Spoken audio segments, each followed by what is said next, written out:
The silence in your living room on a Sunday afternoon is not a void. It is a clinical verdict. You sit there, the blue light of your phone screen long since faded into black, and for the first time in 20 years, you do not feel the phantom itch to check it. No one is calling, no one is texting, no one is asking for a favor, a ride, a repair, or a piece of your soul to patch up their own leak. Most men are taught to fear this silence, as if it were a precursor to death. They are taught that if the world stops knocking, they have ceased to exist. They view the lack of demand as a sign of obsolescence, a malfunction in their primary purpose as a provider and a protector. But you are starting to see it for what it truly is, a calculated retreat. The phone not ringing is not a failure of your social standing. It is the sound of a tax being repealed. The tax on your energy, your time, and your sanity.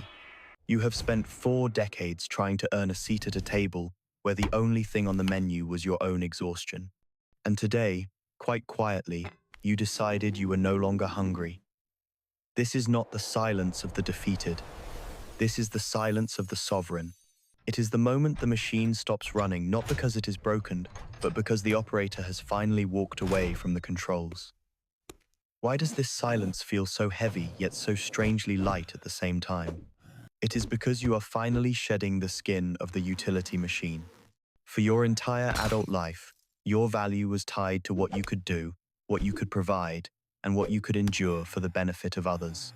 You were a walking credit card, a heavy lifter, a problem solver, and a silent emotional anchor for people who only remembered your name when the storm hit. You were the tree that everyone leaned on, but no one ever bothered to water. But the storm has passed, or perhaps you just stopped trying to hold back the rain. You are realizing that the seat at the table you fought so hard for was never meant for you to sit in. It was meant for you to build, polish, and then stand behind while others ate their fill. When a man reaches this realization, something fundamental and irreversible shifts in his neurobiology. The frantic, lizard brain need to belong. That ancestral drive that kept our forefathers huddled together for warmth against the wolves begins to flicker and die. You look at the wolves now, and you do not see a threat. You see a mirror. You are not withdrawing because you hate people. You are withdrawing because you have finally met yourself, and you realized you have been living as a stranger in your own house for far too long.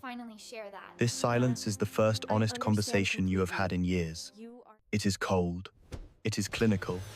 It is the only thing that can save you. Look at the landscape of the modern world through the eyes of a cold surgeon, and you will see a marketplace of human utility masquerading as a community.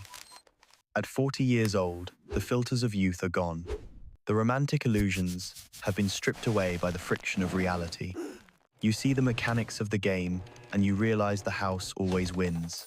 You are told to lean in, to level up, to grind, until your bones are dust, just to be considered an entry-level candidate for someone else is happiness.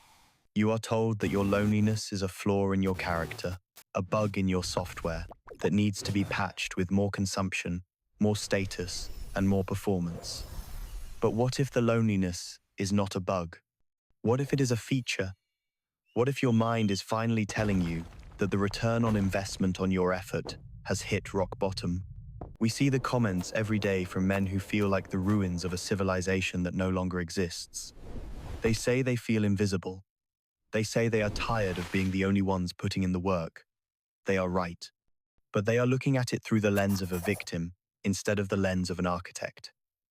Being invisible is not a tragedy. It is a supreme tactical advantage.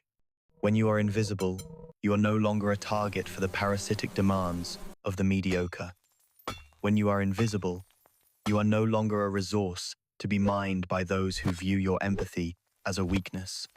The social pressure to perform is a biological tax that you have been paying since puberty. You were told that if you worked hard enough and stayed quiet enough, you would eventually be rewarded with peace. But peace is never given as a reward for service. It is only taken as a declaration of independence. The world wants you to stay in the hunt because the hunt requires you to spend your life force. It requires you to be anxious about your standing.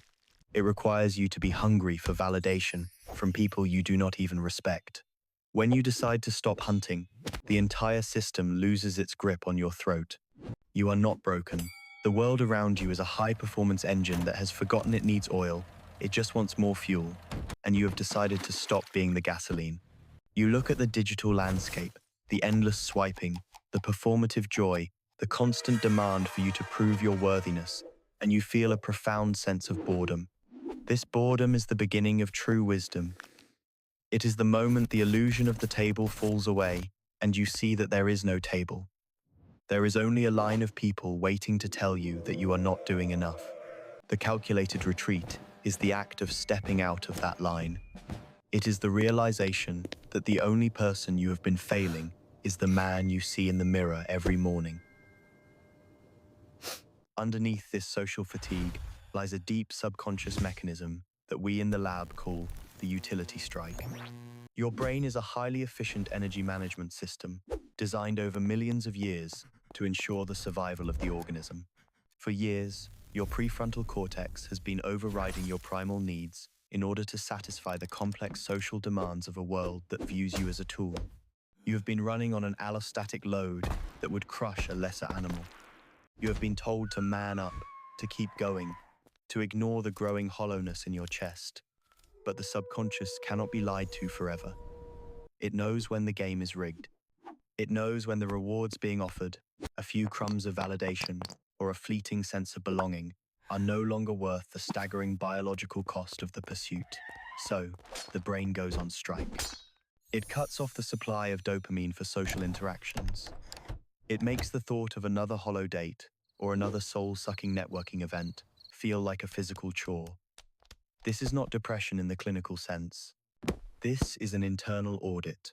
Your mind is identifying yourself as a utility machine, and it is deciding to shut down the factory before the core melts down. It is protecting the essence of who you are. It is preserving what is left of your soul before the social marketplace can auction off the remaining pieces to the highest bidder. When you reach this state, your perspective on human value shifts. You stop looking at what you can gain from others and start looking at what others are constantly taking from you. You realize that your self-worth has been outsourced to people who do not even know your middle name. The science of social exchange theory tells us that relationships are built on a perceived balance of costs and rewards. But for the modern man, the costs have been inflated by a culture of entitlement, while the rewards have been devalued by a culture of narcissism. The psychological tax of maintaining a social presence has become unsustainable for the honest soul. Your brain is not failing you. It is saving you.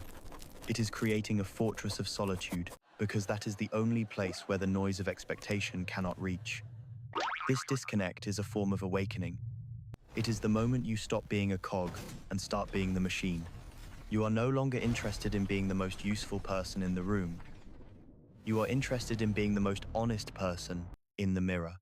This shift is brutal because it requires you to admit that much of what you built was built on a foundation of lies. You built a life for a version of yourself that was designed to please everyone but you. The utility strike is the controlled demolition of that life so that something real and immovable can finally grow in the ruins. Consider the law of diminishing returns in the context of your own heart. In economics, this law states that if one factor of production is increased while others remain constant, the marginal output will eventually decrease. You have been increasing your effort, your patience, and your self-sacrifice for years, expecting the output of happiness or stability to increase proportionally. But it has done the opposite. The more you gave, the less you were valued. The more you sacrificed, the more was expected as a baseline. This is the mathematical reality of the social game you were forced to play. Science shows that men who find peace in independence often have significantly lower levels of cortisol once they stop trying to fit into high-pressure social hierarchies. The stress of the climb is what kills you, not the solitude of the summit. We have been conditioned by a consumerist culture to believe that isolation is a death sentence. But for the modern man, it is often a life raft in a sea of noise. The data on male loneliness is often framed as a crisis, and for many, it is. But there is a hidden subset of this data that no one wants to talk about. The men who have opted out, the men who have realized that they can provide for themselves, entertain themselves, and validate themselves without the permission of a social circle or a partner who views them as a project or a paycheck. These men are not miserable. They are calm. They are focused. They have redirected the massive amounts of energy they used to spend on the hunt into the cultivation of their own minds and the mastery of their own environments. This is the sovereign peace. It is the understanding that you are the primary stakeholder in your own life. When you stop fighting for a seat at the table, you realize that you can build your own table in the woods where no one can tell you how to sit or what to say. The psychological freedom of having nothing to prove is the ultimate luxury in an age of performance. It is a wealth that cannot be taxed by the state and a status that cannot be stripped away by a mob. You are no longer a participant in the social lottery. You have cashed out. You have taken your chips and walked into the night. The world will call you a loser because it cannot control a man who has no desire for its prizes. But you know the truth. You are the only one who truly won because you stopped playing. The exploitation of the male psyche is built on the trigger of reputation. Society knows that a man will do almost anything to avoid being seen as a failure, a loner, or a creep. We use these labels like electric fences to keep you in the harness. We tell you that if you do not have a certain kind of car, a certain kind of house, or a certain kind of woman on your arm, you are invisible and therefore worthless. And for a long time, you believed it with every fiber of your being. You worked the extra hours you hated. You bought the things you did not need to impress people you did not like. You tolerated the disrespect from those who should have honored you. You played the game because you were terrified of the labels. But here is the secret the architects of the game do not want you to know. Once you accept the labels, they lose every ounce of their power. If being a failure means having a quiet home, a clear conscience, and no debt, then you should embrace being a failure. If being a loner means not having to listen to the constant, shrill demands of the ungrateful, then you should be the best loner you can be. If being invisible means being left alone to pursue your own interests without being judged by a committee of the mediocre, then you should embrace the shadow. The exit has always been right there in front of you. It is the simple, quiet refusal to play. When you stop caring about the reputation they designed for you, you become dangerous to the system. You are no longer a consumer to be sold to. You are no longer a servant to be commanded. You are a ghost in the machine. This is the essence of the calculated retreat. You are not running away from life. You are running away from a theatrical production that you never signed up to act in. You are reclaiming your time, which is the only truly finite resource you have. Every hour you spent trying to impress people who do not care about you was an hour you stole from your own potential. The trade is over. The contract is void. You are stepping into the sun, and you are not asking for anyone's permission to be there. You are realizing that the world's approval is a currency that has been hyperinflated until it is worthless. You are choosing to trade in a different currency, the currency of self-respect. How do you execute this retreat without falling into the trap of bitterness or nihilism? It requires a surgical approach to your own existence. You must treat your life like a failing company that needs a radical restructuring. First, you must conduct a ruthless relationship audit. Look at every person in your inner circle and ask one question. If I had nothing to offer them, if I were no longer useful to their agenda, would they still be standing here? If the answer is even a hesitant no, then they are not your people, they are your customers, and the store is now closed for business. Second, you must build an inner fortress. This is not a wall to keep people out, but a foundation to keep yourself in. It is the pursuit of skills, hobbies, and knowledge that have zero market value. These are things you do simply because they make your soul feel alive, not because they will get you a promotion or a date. Whether it is woodworking in a dark garage, reading ancient history by a single lamp, or hiking miles into the silence of the woods, these are the bricks of your fortress. Third, You must accept your invisibility as a superpower. Stop trying to be noticed by a world that only sees what it can take. Stop trying to be the hero in someone else's story. The hero is the one who gets used and eventually discarded. The ghost is the one who survives and thrives. Embrace the stoic truth that you cannot control what others think of you, but you can control every single thought you have about yourself. You are the king of a kingdom of one, and a kingdom of one is the only place in this world where the king can never be betrayed by his subjects. This is not a life of lack. It is a life of extreme, laser-like focus. You are cutting away the dead weight of social expectation to reveal the lean muscle of personal agency. You are no longer a utility to be consumed. You are an entity to be respected.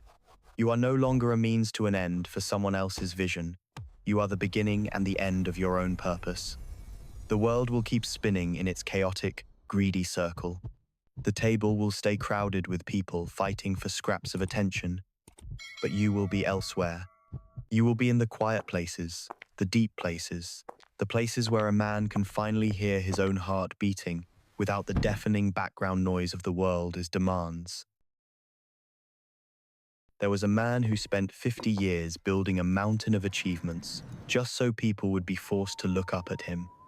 He worked until his hands were calloused and his eyes were dim. He finally stood at the very top, exhausted, breathless, and alone, waiting for the thunderous applause he felt he had earned. But when he looked down, the people at the bottom were already looking at the next mountain, the next shiny object, the next man, willing to kill himself for their attention. He realized then that the climb was a lie designed to keep him moving. He sat down on the cold stone, closed his eyes, and for the first time in his life, he felt the mountain beneath him instead of the eyes upon him. He didn't need to be high up to be whole. He just needed to stop moving. Do not apologize for choosing peace over performance. Do not feel a single ounce of guilt for leaving a game that was designed from the beginning for you to lose. The world will try to shame you back into the harness because it needs your labor. It will call you selfish. It will call you broken. It will call you a coward. Let it. Their noise is just the sound of a system losing a vital battery. You are no longer a battery for someone else's machine. You are a light unto yourself. And a light does not need a table to stand on to illuminate the darkness. It just needs to exist. You are done fighting for a seat. You have found something infinitely better. You have found the ground. And the ground is the only thing in this universe that will never let you fall. The experiment is over. The data is clear and undeniable. The only way to win a rigged game is to stand up and walk away from the board. You have walked away. Now, for the first time in your life, you are free to go wherever you want, or to stay exactly where you are. The doors to the laboratory are closing for the final time, but the door to your actual life is finally, truly open. Do not look back at the wreckage. There is nothing left for you in the noise. Go into the silence. Go into the peace. Go home to the man you were always meant to be before the world told you who to be.